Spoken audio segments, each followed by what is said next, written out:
All right, so before we get into it tonight, just a reminder, Dennis, if you could throw up that, or Victor, if you could throw up that schedule. Next week, we are not meeting.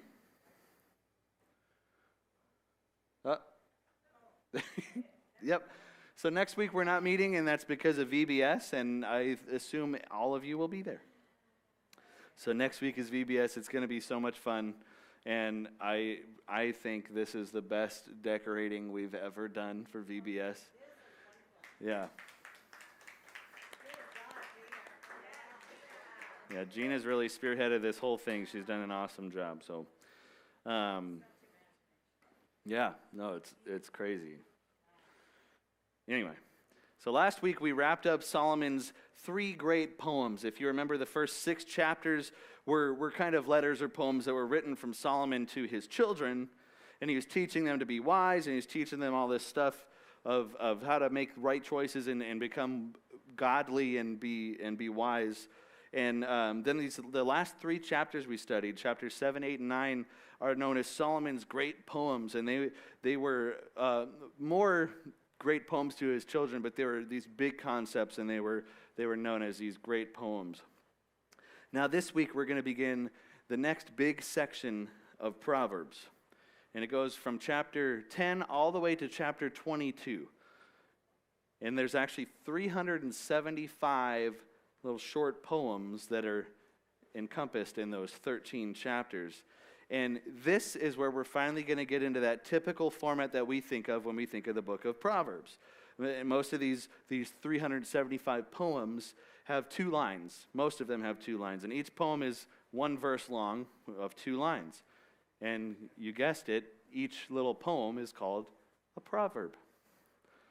So the structure of these next 13 chapters is kind of weird. It's very unique in the Bible, and they're presented kind of weird.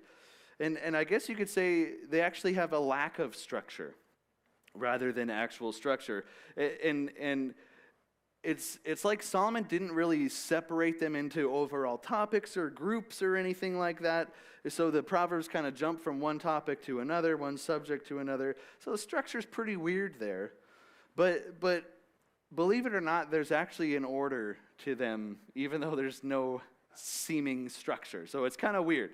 And some compare the Proverbs to be arranged in like a conversation kind of thing. For instance, a proverb might elaborate on the proverb before it.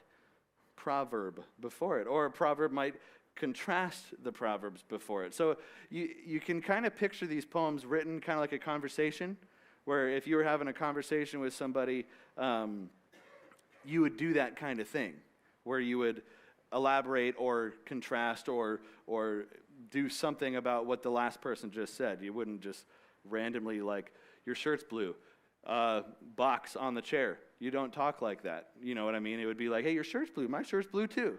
You know what I mean? So it's kind of a conversation in the way that Solomon's presenting it. Now, because each proverb seems to be tied to one another in a way, in some of them,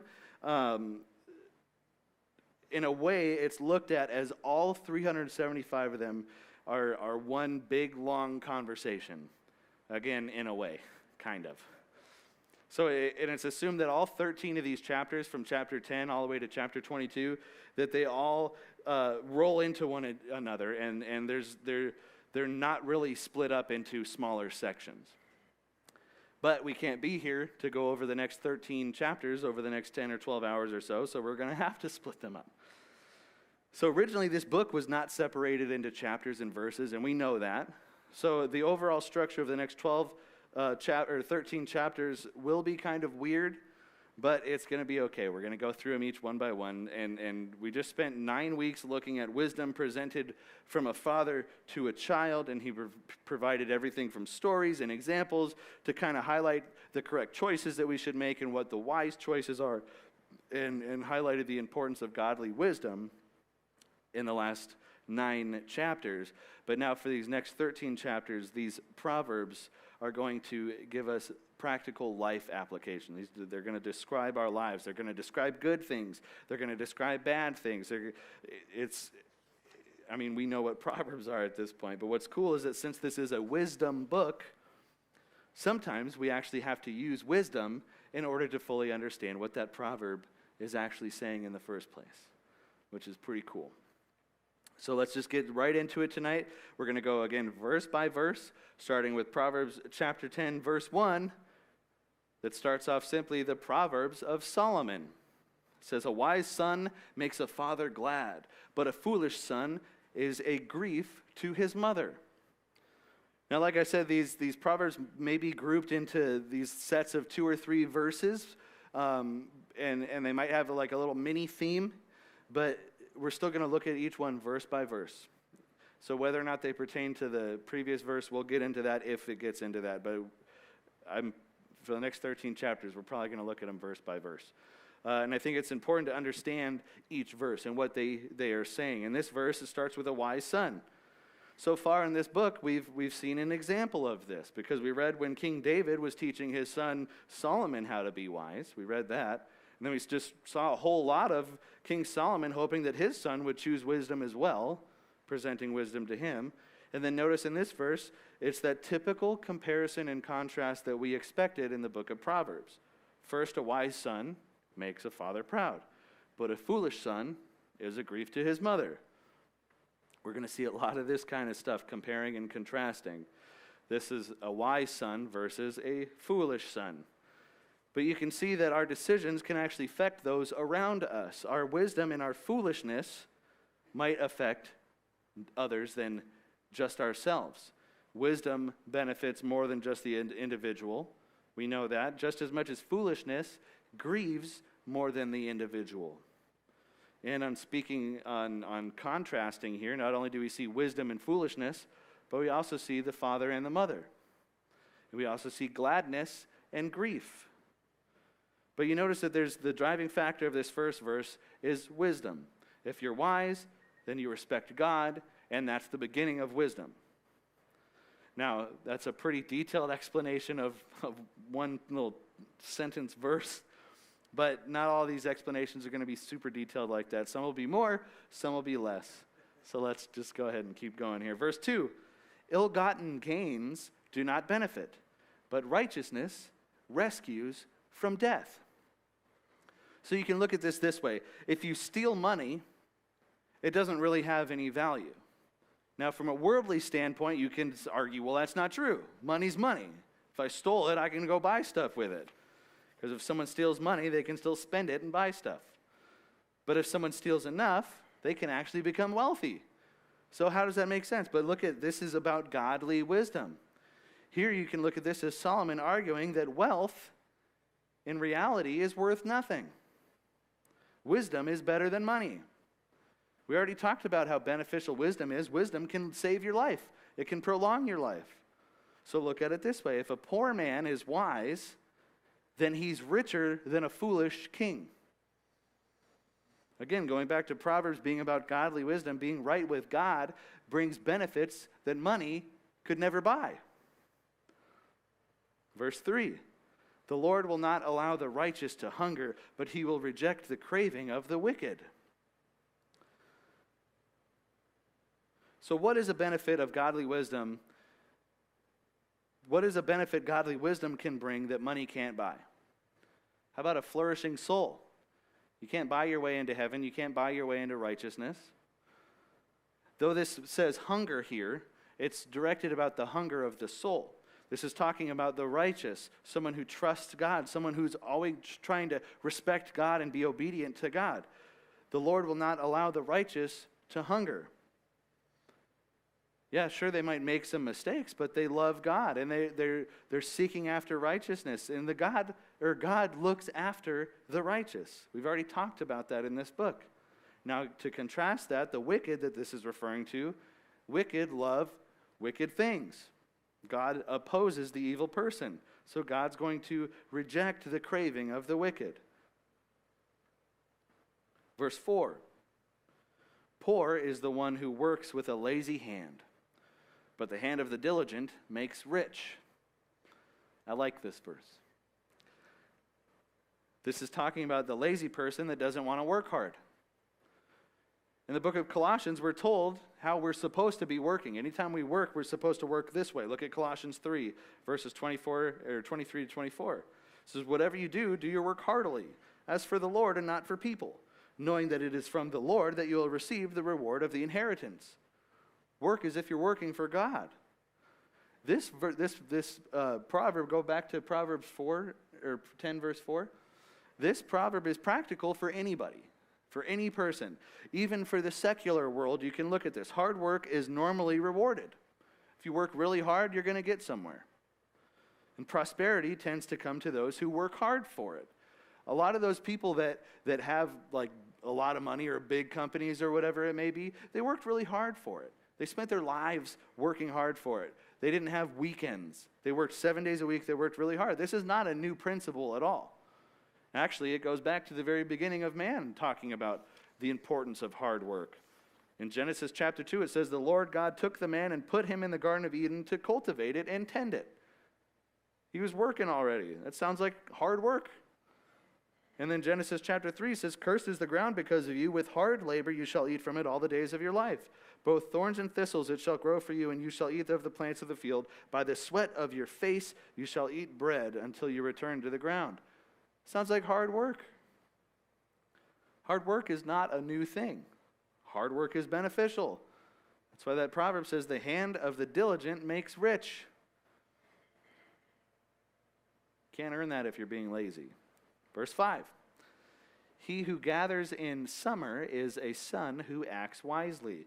He who sleeps in harvest is a son who acts shamefully. So this is talking about laziness again. Remember back in Proverbs chapter 6, it referred to the ant. It talked a little bit about the ant. There were several verses that said, that explained the hard work of an ant. It said, go to the ant, you lazy one, observe its ways and be wise. And it also said that ants prepare food in the summer. The idea here in this verse is that a wise son shows his wisdom by working hard. Notice it says, he who sleeps in harvest. In other words, he who sleeps when there's work to do. You don't sleep when there's work to get done. And he's a son that acts shamefully. To sleep when there's work to be done is laziness and it's foolish. If you got to get work done and you're sleeping, that's pretty foolish. You're not getting any work done. And it's lazy. It causes shame to himself. But notice it's referring to his son. If your son's acting shamefully, guess what? You're shamed too. You see shame spreading not just from him, but to others as well.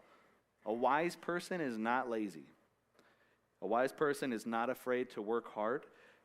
And a wise person doesn't steal to make himself rich. He doesn't expect other people to give money to him. Instead, a wise man learns. A wise man takes stuff in and learns from it. He learns from his studies. But a wise man can also learn when he works. Proverbs 10, verse 6. It says, blessings are on the head of the righteous, but the mouth of the wicked conceals violence. Now, this goes back pretty far as well here. See, we talked about this in our study of the 12 minor prophets, actually. God promised to bless people that were obedient. He said, hey, follow my rules, do this stuff, I'm going to bless you. If you don't do it, guess what's going to come? Judgment. He said, I'm going to bless obedience and I'm going to curse disobedience. He gave them warning. God gives good things to those that are righteous. God helps the righteous. Even from a worldly point of view, if you want to look at a proverb from the secular world again, other people tend to respect righteous people. The wicked is not like this. See, the wicked hates godly wisdom. We've talked about this before too. The wicked person likes cruelty. The wicked person surrounds himself with evil things. Even the wicked person's words cause trouble. We talked about that as well. So instead of blessing, violence will come to the wicked. The mouth of the wicked conceals violence. Verse 7. The mentioning of the righteous is a blessing, but the name of the wicked will rot. Now, the New American Standard says mentioning of the righteous, but closer to the Hebrew it says the memory of the righteous. That might be what yours says. But both are accurate. Both are saying the same thing. Basically, looking back on the righteous or remembering the righteous is a blessing. We do that all the time when we think about people that deserve honor or did amazing things in the world.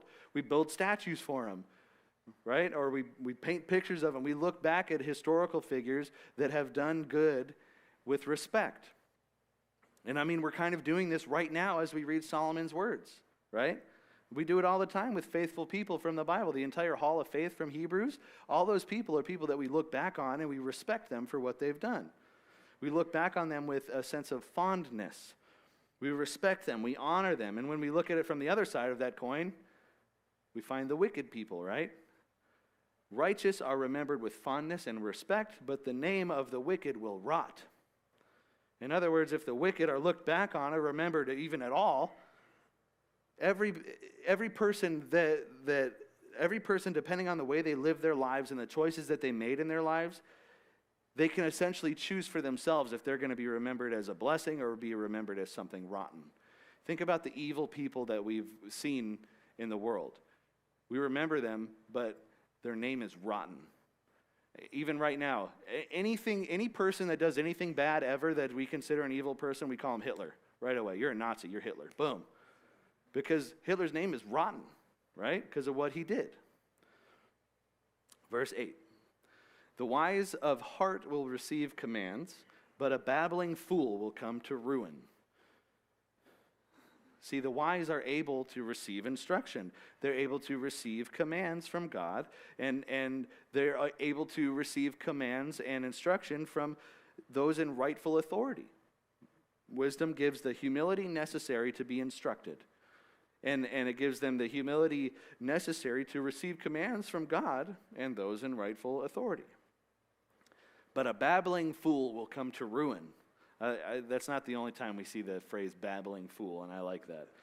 A fool only wants to think their own thoughts. A fool is prideful. They only want to do whatever they want to do.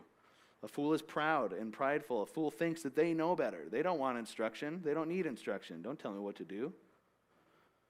Once again, a contrast here. If the wise are able to receive commands, the fool doesn't want to take the commands, which means their disobedience leads to their fall. Or here it says they will come to ruin through their disobedience. A wise person obeys instructions. They try to learn from other people. And we've talked a lot about this kind of concept already in the first 9 chapters. But if you give instructions to a fool, they don't want to listen. And knowing that the beginning of wisdom goes back to God, it seems that Solomon is meaning that a babbling fool is a person that's refusing to obey God. And think about like some of the more predominant like atheists and stuff in the world. They are babbling fools sometimes. They don't ever stop because they think that they know everything and they are bigger than God, and they are incredibly wrong and misguided. So, verse 9, one who walks in integrity walks securely, but one who perverts his ways will be found out. So if you have integrity, you don't have anything to hide. You can navigate life with confidence. You're secure. And on the other side of that coin, someone who walks in perverted ways, they're going to have their perverted ways found out. The Hebrew word there for he who perverts his ways means to tie a knot, to distort the course of life. And we've talked about the path of life before, walking on this path of life. Life is like his journey. And if we follow God's command, then we choose the right way to live. And God's going to protect us. In other words, if you have integrity, you don't have anything to hide. But if you're walking in perverted ways, your perverted ways will be found out. Verse 10. He who winks the eye causes trouble, and a babbling fool will come to ruin. So the idea of a winking eye here is hinting at somebody who doesn't necessarily take wickedness and foolishness seriously. So you can see this kind of language actually back in chapter 6. Proverbs 6:12-14 says, a worthless person, a wicked man, is one who walks with a perverse mouth, who winks with his eyes, who signals with his feet, who points with his fingers, who with perversion in his heart continually devises evil, who spreads strife. And guess where that kind of behavior leads? It says a babbling fool will come to ruin. The fool will continue along their path until they fall. The wicked person causes trouble. And even a tiny movement like a wink shows that the wicked person causes trouble. And instead of contrasting in this verse, we see more of an elaboration on the first part of the verse. He who winks the eye is a babbling fool. You can see that the first part is just a silent wink, but the second part changes to babbling. Other translations say foolish lips. And this shows the similarity between the two. A person who quietly makes evil plans causes trouble. Whether that wicked person is silently winking or babbling with foolish lips, they're ultimately responsible for their wicked plans, and they will come to ruin. Verse 11, the mouth of the righteous is a fountain of life, but the mouth of the wicked conceals violence. That's the second time we've heard that figure of speech as well. We've just talked about the mouth of the wicked, a babbling fool, and now we see that the mouth of the righteous person speaks life-giving words. It's a fountain of life. It can give life-giving words to others and sometimes to themselves even. See, when a righteous person speaks, we should listen to that person because that person's words can bring life to us. They're like water pouring out of a fountain. His words are good, and his words bless everybody that's listening to the words of the righteous. But on the other side, the mouth of the wicked conceals violence. The wicked person brings harm with their words. They hurt with their words. They take away life. They conceal violence. When an evil person speaks, we should not be listening to what they have to say because their words cause trouble. Which leads right into verse 12. It says, hatred stirs up strife, but love covers all offenses. That's a cool verse. I like that verse. Hatred stirs up strife or dissension or conflict. It's pretty self-explanatory. Seems to make sense to us just logically, but it's the second part of that verse that's very important. Love covers all offenses. See, hatred causes all sorts of problems, and we know that about hatred. But love covers all offenses. Hatred brings trouble, but love brings healing. If you look at 1 Peter chapter 4, it says, above all, keep fervent in your love for one another, because love covers a multitude of sins. And here it says love covers all offenses. This is a beautiful line. Whether we look at it from a personal perspective or from a spiritual perspective, it goes both ways. It's beautiful. Just in regular life, when you love someone, when you care about somebody, we try to forgive them of their mistakes. We try to not even think about their mistakes. Our love covers their mistakes. Even when we get wronged or we're hurt or we're betrayed, through love, we're able to forgive that. But then also from a spiritual perspective, God loves us. And for God so loved the world that he gave his only son. God loves us so much that he sent Jesus. And when Jesus died, he suffered our punishment through love. Isn't that amazing? And because of this, God forgives us. God doesn't simply cover up our evil deeds, but through love, he takes them away. In Psalm 103, verse 12, it says, as far as the east is from the west, so far has he removed our wrongdoings from us. Through love. All of that through love. Awesome verse. Verse 13. On the lips of the discerning, wisdom is found, but a rod is for the back of him who has no sense. When a person has wisdom, it can be found on their lips. In other words, the way they speak can actually reveal the wisdom that they possess. And I'm not talking about using big, long, elaborate words. I'm not talking about that. In Matthew 12, Jesus said, for the mouth speaks from that which fills the heart. But the second part of this proverb says, a rod is for the back of him who has no sense. If somebody lacks wisdom, well, they might need some discipline. Pain or discipline is like a rod that is used to strike people who misbehave. Course correction. I like this next verse too. Verse 14, it says, wise people store up knowledge, but with the mouth of the foolish, ruin is at hand. Some of these verses are really self-explanatory.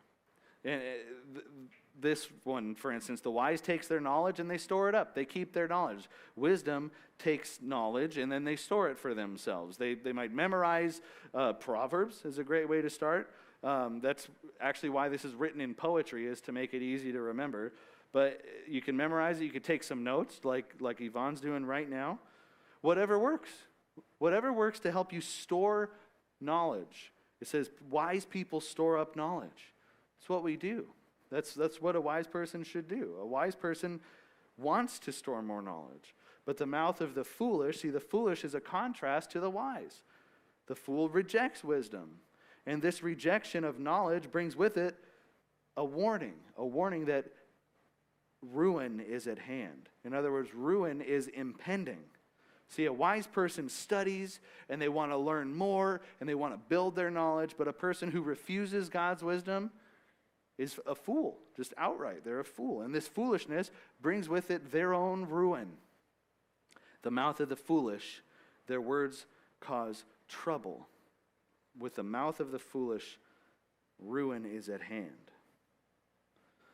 Verse 15, the rich person's wealth is his fortress. The ruin of the poor is their poverty. Interesting verse. Don't take it at face value. Closer to the Hebrew, it says, wealth of a rich man is his fortified city. And this is basically saying that wealth brings with it a measure of protection or provision in this world. But likewise, in this world, poverty puts the poor man automatically at a disadvantage. And sometimes poverty can lead to destruction. And I'm sure we've all experienced something like this before. When we have any kind of a financial cushion, we tend to feel better. I've literally seen my mood switch from when I'm going, I know I got a couple days before I get paid, and we're scraping by, and I got to figure out how I'm going to get dinner the next couple of nights. And then when you get paid, you're like, everything's okay. I've literally seen my mood change 180 degrees. We're more comfortable. We're less stressed out. And it's not necessarily a good thing that a rich man can use his money to protect himself. That's not necessarily a good thing, and that's not what this is saying. It's just pointing out that a poor person can't do that. A poor person doesn't have that cushion, that comfort. And a lot of times, wherever there is danger, if there's some sort of, let's say, a natural disaster or something like that, who gets affected first? The poor person usually gets hit first. The poor tend to suffer first. The ruin of the poor is their poverty. Verse 16. This one's cool because this is something that we see later on. Paul says something very similar to this. The wages of the righteous is life. The income of the wicked, punishment. That sounds like a famous verse we all like to quote. This is talking about wages. This is closer to the Hebrew. It's talking about labor. This is talking about work. What is earned from the righteous, in other words, the work that is done, labor done by the righteous, you earn life. Labor is life-giving, and it leads to life in terms of the work of the righteous. But the income of the wicked, what do they earn? The gain of the wicked leads to punishment. The wages of the righteous is life. The wages of sin is death. Wickedness earns sin, and wickedness earns the judgment that comes with sin. This is a more poetic version of what Romans 6:23 says. Isn't that awesome? Verse 17. One who is on the path of life follows instruction, but one who ignores a rebuke goes astray. It's really similar to what we just read a few verses ago in verse 14. Wise people store up knowledge, and by doing this, they're going to stay on the path of life. And to refuse to correction is the opposite of following or keeping instructions, right? So rejecting instruction will lead to that person going astray. One who is on the path of life follows instruction, but one who ignores a rebuke goes astray. Pretty plain and simple. Verse 18. One who conceals hatred has lying lips, and one who spreads slander is a fool. Now, someone that is motivated by hatred tends to hide that motivation. In other words, they're liars. They're lying. If someone is hiding their hatred, they're lying. They're being deceptive. Secretly harboring hatred, that's a lie. That's what that is. One who conceals hatred has lying lips. He's a liar. And one who spreads slander is a fool. This verse is saying both of these things is wrong. And one way that somebody conceals hatred might be lying by spreading slander about others. Slander is false and unsupported accusations. That's what slander is. Maybe even flat out lying about the person. This verse is saying that person's a fool because guess who knows their secrets? God does. And guess who's going to judge them on their secrets? God will.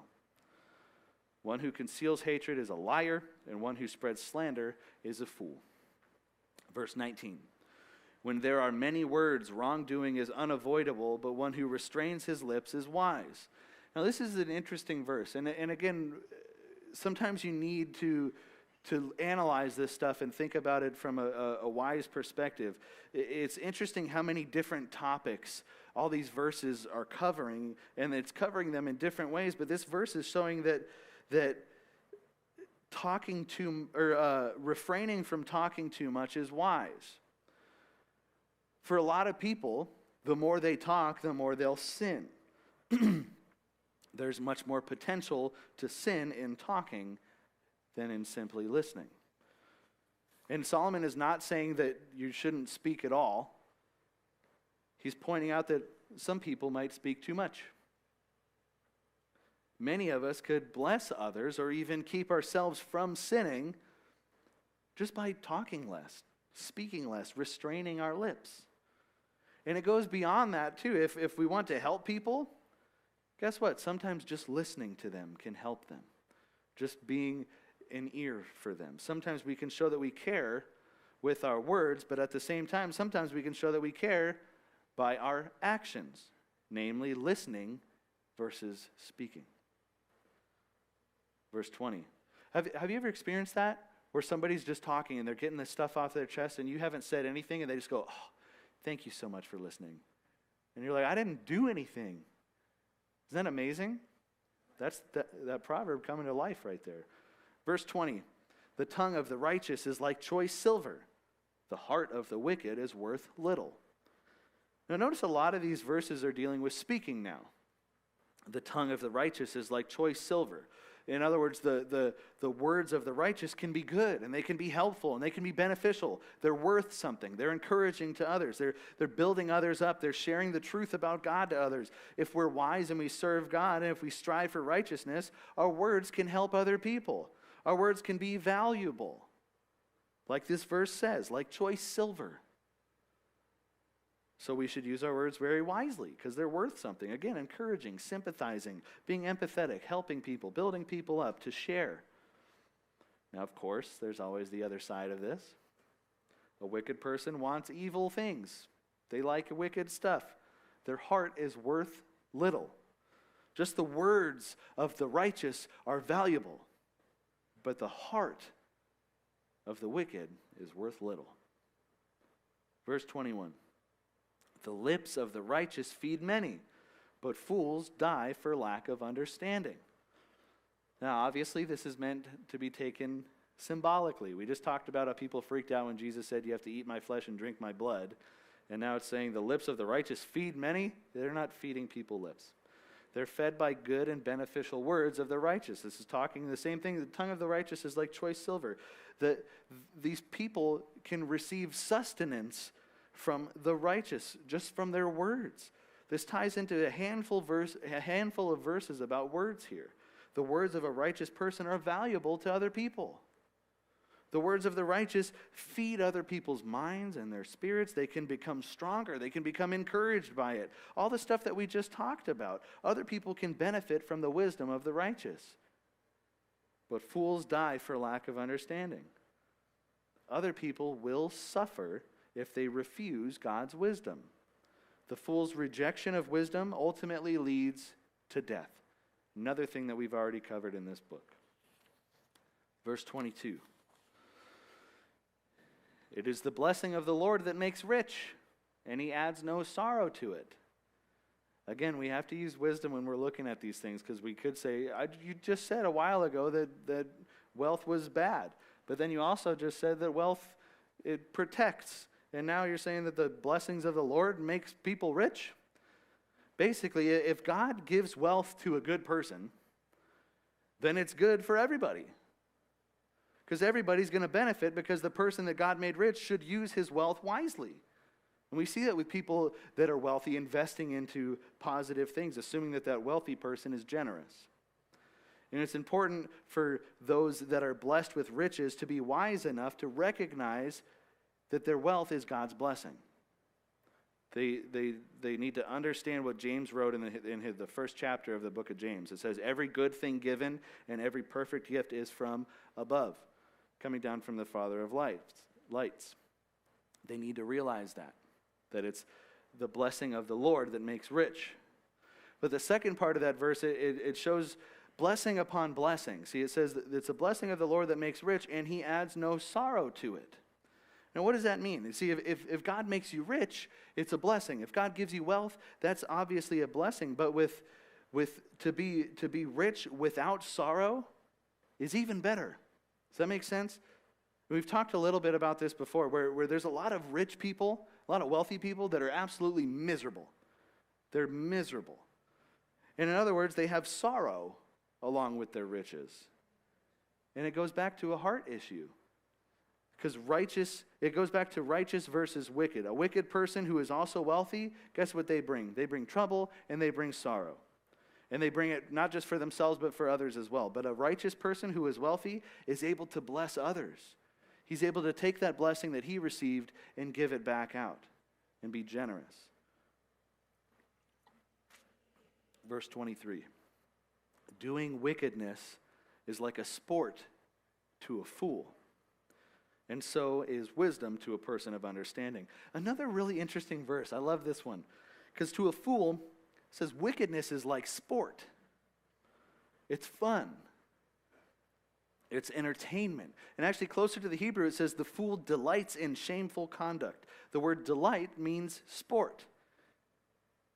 And the word sport is significant here because not only is sport entertaining, but sport is competitive. It has a competitive aspect to it. Fools trying to outdo fools. That's what you see. But a wise person sees wickedness not as fun and not as sport. Instead, they enjoy wisdom. A wise person loves wisdom. Wisdom is... So is wisdom to a person of understanding. It's exciting. It's fun. Verse 24, what the wicked fears will come upon him, but the desire of the righteous will be granted. This is kind of implying that the wicked already kind of know or have this kind of self-conscious knowledge that everything's not okay. And that accountability will eventually come. They live in fear that these fears will one day come upon them. A wicked person will suffer the fears that they are afraid of. We can assume that they fear death and hell, as everyone should. Fear some sort of judgment. And wicked behavior, guess where that's going to lead them? To death and hell. But again, we see the other side of this. The righteous have hope. Something that we cling to is hope. The righteous have a sense of optimism when it comes to life. If you desire the right things, then God will give them to you. If you desire wisdom, God's going to grant you wisdom. Just like Psalm 37 says, it says, delight yourself in the Lord and he will give you the desires of your heart. Depends on where your heart is aligned. Delight yourself in the Lord. Verse 25. When the whirlwind passes, the wicked is no more, but the righteous has an everlasting foundation. Just that word there, the going from whirlwind to foundation, should get your brain gears turning here. See, when the whirlwind passes, when the storm passes, the wicked is no more. That's a cool verse because it shows that wickedness and foolishness has a poor foundation. Because everybody's going to face storms in this life. Everybody's going to have a whirlwind coming against them. But what's important is the foundation that we're built on. See what I'm getting at here? Look what Jesus said in Matthew chapter 7. Therefore, everyone who hears the words of mine and acts on them will be like a wise man who built his house on the rock. And the rain fell and the floods came and the winds blew and slammed against the house, and yet it did not fall, for it had been founded on the rock. And yet everyone who hears these words of mine and does not act on them will be like a foolish man who built his house on the sand. And the rain fell, and the floods came, and the winds blew and slammed against the house, and it fell, and its collapse was great. It's talking about what you're building your foundations on. The wicked have a poor foundation. They have a foundation of sand. The righteous man has a firm foundation and can withstand that whirlwind because he's built on the rock. A storm is going to sweep away wicked people because they have no firm security. But God will keep the righteous safe. Those who trust in him will be safe. It's a cool verse. Verse 26. This is not another one. I like verses about lazy people for some reason. It says, like vinegar to the teeth and smoke to the eyes, so is the lazy one to those who send him. For some reason, it's funny. I love Proverbs about lazy people. And some of them are actually comical. More of these, there's some really comical ones that I can't wait till we get to it's better to live on the roof than to share the house with a nagging wife. I can't wait to break that one down. It's true. Not that I have a nagging wife, but I mean, if I did, it's better to live on the roof. Anyway, so there's some comical proverbs that we'll get to eventually. Cut this part out before I get in trouble. This verse is essentially saying that lazy people are annoying. That's essentially what this is saying. Vinegar and the smoke are showing irritation. Vinegar instead of sweet wine. Have you ever gone to drink like a Sprite and it's like room temperature water? And you're like, oh. It's annoying. Or getting smoke in your eyes. You're camping and it's like, right, and you're like, you're going to move and then, the smoke followed me. It's annoying, right? Now imagine if you need somebody to do something for you and you send a lazy person, you're going to find yourself irritated by their laziness. And you're going to be irritated by their lack of concern for any kind of hard work. They're unreliable. It's annoying. And it's kind of funny, but it also highlights a way that we should not want to live. We don't want to be annoying to people because we're lazy. Verse 27. The fear of the Lord prolongs life, but the years of the wicked will be shortened. We've talked about this as well in Proverbs 2. This is something we've talked about before. The righteous respects God. They will have a long life and they'll be happy. Basically, somebody that fears God and honors God will enjoy the blessings of a longer life, essentially. Because we know that sinful habits and guilt and ungodly things, they literally take years from your life. Health, spiritual health, is important. Living a sinful life can literally kill you, or it can be bad for your health. It shortens your life. Just scientifically, we can say that. These verses are generalizing a more complex overall principle here. We know that some good people die young. We know that. We know that some evil people live long lives. We know that. But basically, Solomon he's explaining bigger principles simply to us here. Because we can't learn the bigger, more complex things until we learn the more simple things. So they're broken down a little bit for us here. In other words, if you respect God, if you live a righteous life, if you do the right things, you're going to have a good life. God's going to take care of you. You do sinful things, you live a sinful life, you're going to hurt yourself. Verse 28. The hope of the righteous is gladness, but the expectation of the wicked perishes. Again, this concept of hope for the righteous. See, those that are righteous have hope. We have this thing called hope. There's a sense of optimism. There's a sense of it's not the end. No matter what happens, we can go through some of the hardest things human beings could ever go through, and yet we can turn to God and say, God's got me. I'm not worried. I know that he's there, and I know he's going to take care of me. No matter what. Those that are faithful have hope in a future with God. They have hope in their destiny. And whether it's now or whether we're talking about eternity, we have hope in God. Those that are wicked, they don't have that same kind of hope. Whatever desires and expectations that they have for themselves, guess what? They're going to be disappointed. The expectation of the wicked perishes. There's a comedian that talks about he met an atheist in an elevator, that said he thought it was dumb that people would go to heaven, but he believed he would come back as a tree. But guess what? And if you expect to come back as a tree, guess what? You're going to have a rude awakening because you ain't going to be no tree. The end of the joke is he says that he goes and finds him and cuts the tree down and then breaks him down into paper and prints the Bible on him. It's a pretty good... Anyway, basically these verses are saying that a good person has a good life and an evil person has a bad life, basically. Obviously it goes deeper than that, but again, this is the more basic principle for now.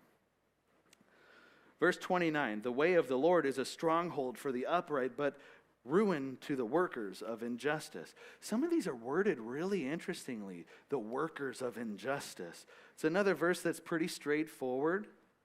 We need to be living our lives in obedience to God, pretty plain and simple. If we do that, we will be strengthened. We'll become stronger. In fact, Isaiah 40 says, those who wait for the Lord, or hope in the Lord, the word wait there means hope, those who hope in the Lord will gain new strength and mount up with wings like eagles, and they'll run and not get tired and walk and not become weary. And along those lines, we know that, you want to break it down even further, Jesus is the truth and the way and the life. We've talked about how ways and paths are representations of life. And if our lives are like journeys, and while we're living them, we should be living it God's way. We should be doing things the way God says to do it. We should be living lives in obedience to God. That's how we should be living our lives. But the workers of injustice, they will not have that stronghold. They won't have that strength. Instead, what are they going to get? Ruin, more ruin. Closer to the Hebrew, it says, destruction awaits those who do evil. Obviously bad news for evil people. Verse 30 says, the righteous will never be shaken, but the wicked will not live in the land. Now, whether we're talking about a strong foundation or about a strong future, the righteous have a secure foundation and the righteous have a secure future. However you want to look at that. This is similar to what we just read a few verses ago in verse 25. The wicked have a poor foundation built on sand. The righteous man has a firm foundation that can withstand the whirlwind, withstand the storm. But it also says the wicked will not live in the land.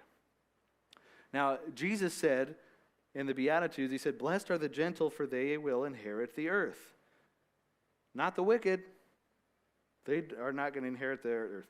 And some look at this as Israel, being the land that it's referring to as Israel. But regardless, the overall principle here is that we have security when we trust in God. The righteous will never be shaken. Verse 31. The mouth of the righteous flows with wisdom, but the perverted tongue will be cut out. Those that are righteous are known for the wisdom that they speak. They speak wisdom. And we've already talked a few times about how a person's heart is revealed by their words. Jesus said that. We talked a few times during our study in the Gospels in chronological order. But it says those who have a perverted tongue, perverted speech, they've actually misused their ability to speak. And it seems that God will make sure that they're no longer able to do that. They're no longer able to misuse the gift of speech. It will be cut out. One of the commentaries that I read in preparation for this says, this probably alludes to the punishment of cutting out the tongue for blasphemy, treasonable speeches, profane swearing, etc. And then it goes on to say a little bit later, it says, were the tongue of every shrew or scold to be extracted, we should soon have much less noise in the world. Verse 32, the lips of the righteous know what is acceptable, but the mouth of the wicked what is perverted. In other words, those that are righteous have a sense of discernment to what they say. They know what is acceptable. However, the wicked, they know perverted stuff. They know what is perverted. It shows that they are wicked. They don't have the same discernment as to what is acceptable. If we trust in God, then God will help us. If we study the Bible, we learn God's word. If we pray, God will guide us. If we serve God, we shouldn't speak this way. We shouldn't speak with evil or perverse words. Again, going back to some of these other verses, our words are really important. We've seen that several times in this chapter alone. We've seen it several times in this book, and Jesus himself has said it several times. Words are important, and they can actually have effects on other people. It's pretty interesting so far in this verse-by-verse study that we just started this one chapter, these 32 verses, this verse-by-verse deep dive into Proverbs. And it's already super interesting. There's so much to unpack here. Like I said at the beginning, now that we've covered chapter 10, we actually have 12 more chapters that are going to be just like this, that are going to be these wisdom, one or two verses of wisdom. And like I said, next week we're going to take a break for VBS, but after that we're going to pick back up in chapter 11 in the book of Proverbs, and hopefully by the time we're done with this book, hopefully by then we'll find ourselves wise, and we'll find ourselves blessed. Hopefully we can do what Solomon said back in verse 14. He said, wise people store up knowledge. Hopefully we'll be able to do that and take notes like Yvonne. So let's continue to study, let's continue to grow wise in God's word, and let's continue to store up knowledge. Let's pray.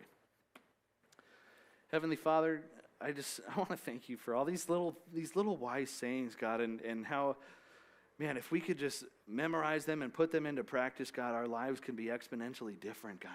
The way that we navigate through this life would be so different. So I want to thank you for being able to study these, God, verse by verse, even though some of them might be real simple. Some of them might be a little bit more complex, God. They're simple, wise sayings directed by you. So I want to thank you for that. I want to thank you for your word, that we get to study it here, that we get to look into it and learn it, God, and decipher it, and not just read it like it's some Harry Potter book, God, but we get to take this deep dive into this journey of life with you, God. We get to grow with you, to become wise in your word, God. What an honor that is to be able to study this. So God, I want to thank you for that. I want to thank you for this church, for allowing us to be able to do that, and this country that allows us to be able to open this Bible and preach the truth, God. And I pray that, God, we just continue to move forward. I pray you continue to work on us, God. We need work all the time. Continue to shape us and mold us and help us to grow, God, because we need you. And God, we ask for your wisdom and your discernment. We love you and we trust you. It's in your Son's name. Amen.